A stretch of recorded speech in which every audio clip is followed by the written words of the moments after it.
See You in Stanton, a Star Citizen short story, written and read by Vivek Chandra. Chapter 2, Everest Harbour. Are you fucking kidding me? Not even a medical gown? I bet that bitch had me stripped on purpose. She probably thought me waking up on my jocks after the stasis trip from Klesha was fucking hilarious. Thank fuck some hero sent up my old clothes though. That would have been fucking amazing. Walking around Everest in my jocks.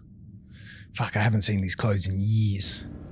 If Klesha can store and find my fucking clothes after 5 years, why the fuck can't they find a multi-tool when you need one? The bucket list should be hanging here somewhere. I can't wait to see the old girl, but these clothes fucking reek.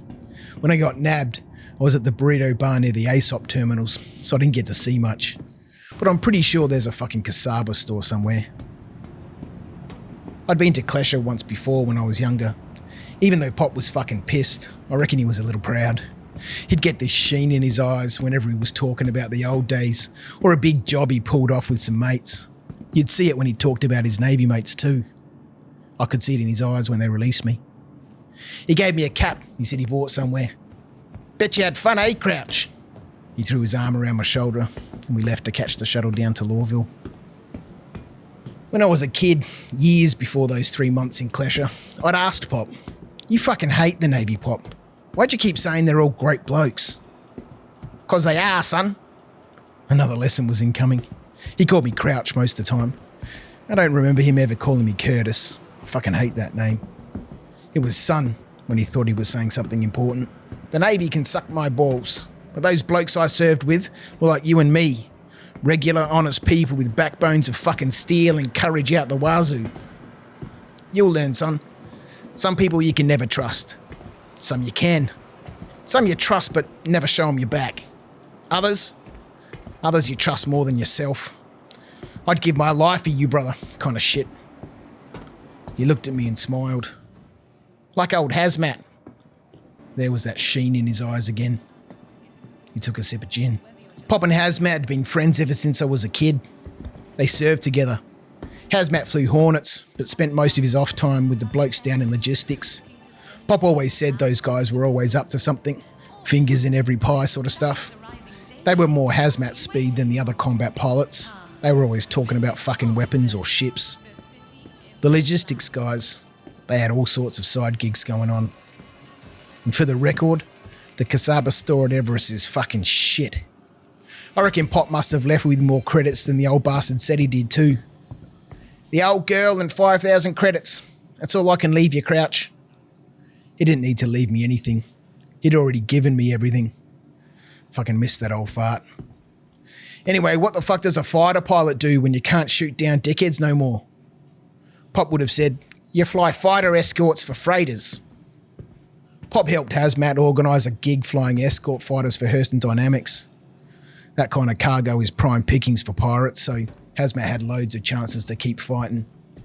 He couldn't stick with it though. "Those Hurston fuckers are a pack of crooks. Shifty fuckers," he told me once. "There isn't any honour in the way they do things. Their pocket is the only thing they care about." I could see that same look Pop has sometimes when he talks about folks he doesn't care for. Hazmat moved into logistics with Pop, every now and then flying commercial charters or flying rich fuckers around on private tours. You'd be surprised how many dickheads own ships they can't even crew. Young pricks with loads of cash and boats they can't even fly. They'd hire a crew and splash drinks with their high-flying friends.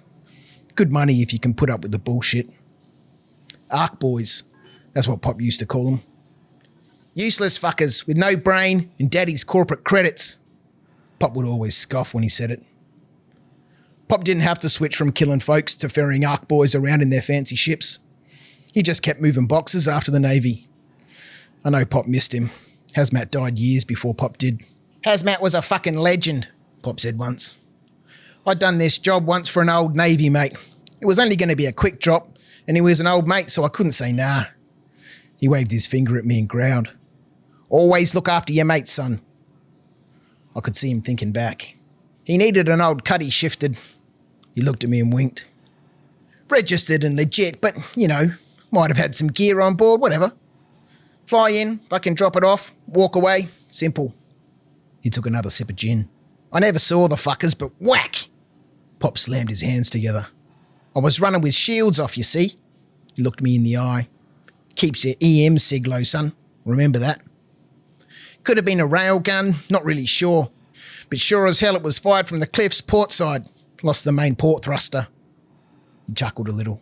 The old Cutlass Black. Good for lots of shit, but not great at anything. He took a sip of gin. I'm fucking lucky the ship didn't blow.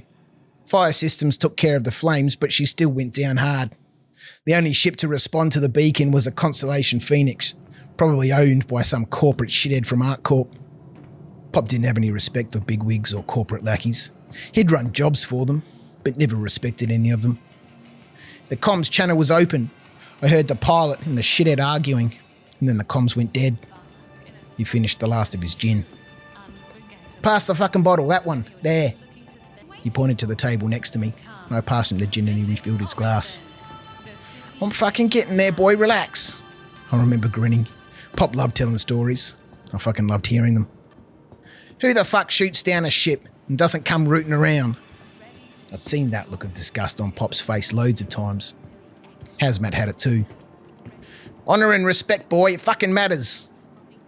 It didn't matter what you did, just as long as you did it properly and you did it well. Pop didn't have any respect for people that half-assed what they did. Oh, he's fucking scum. He was getting agitated now, shaking his head. Shoot me down and don't even show up to finish the job. Dickheads. He groaned and took a sip of his gin. Do you know what happened next? He threw his head back cheering, slapping his knee and spilled his fucking gin on his pants. He topped up the glass. I heard it coming, a little P-52. It buzzed overhead and then rounded back and touched down. He took a sip. You know what happened next? After a few glasses, he'd start fucking saying that all the time. I'm stuck in the seat so I can't move. He pointed to his right leg.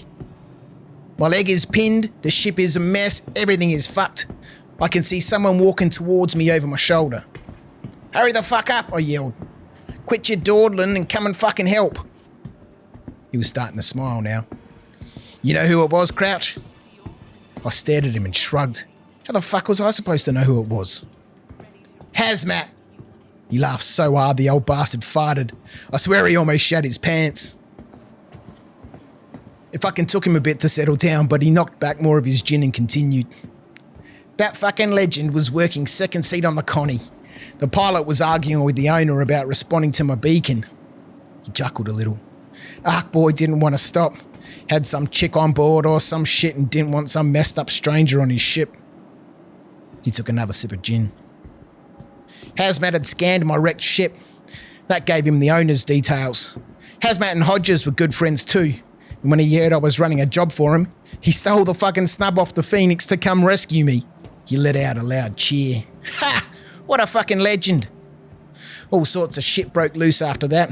But the point is, the sheen had returned to his eyes. You'll make friends along the way. I don't give a fuck if they're straight and narrow or like a more exciting life.